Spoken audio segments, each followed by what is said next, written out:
Why is the Bordeaux Grand Cru system completely batshit?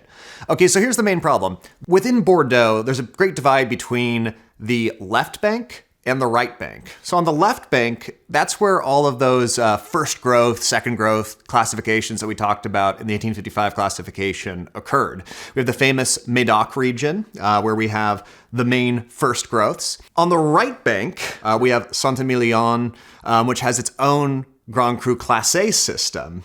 It is, however, equally confusing in Saint-Emilion because there's a regional appellation d'origine contrôlée called Saint-Emilion Grand Cru. So you can go and you can buy a bottle of Saint-Emilion Grand Cru, but it's not Grand Cru Class A. That's just the regional qualification of it. Theoretically, it's a better site, but it's not the same thing as a tasting panel going through and actually saying that this is the best wine that is being offered in the region. That's the Grand Cru Class A. And on the left bank, where we had the original classification, that's all stagnant outside of Mouton Rothschild, which got famously elevated up, like we talked about in 1973.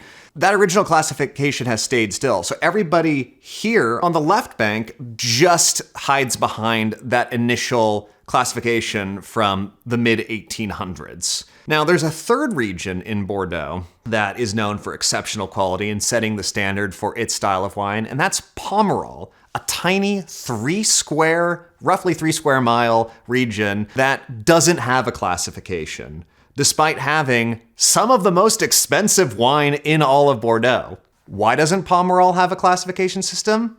Because they stand by their quality and they don't need some bullshit marketing gimmick. Classification? Kind of meaningless if you're making good wine.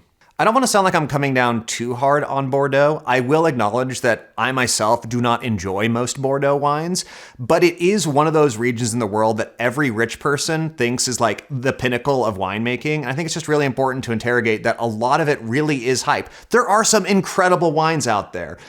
Mouton Rothschild, Chateau Margaux, Haut-Brion, these producers that are first growth, they're making incredible wines. But it's just important to be an educated consumer and realize that so much of the industry is about maintaining a certain image so that you can keep your business going. Anyway, like and subscribe, follow, and drink some more Cru Bourgeois Bordeaux if you see it out there.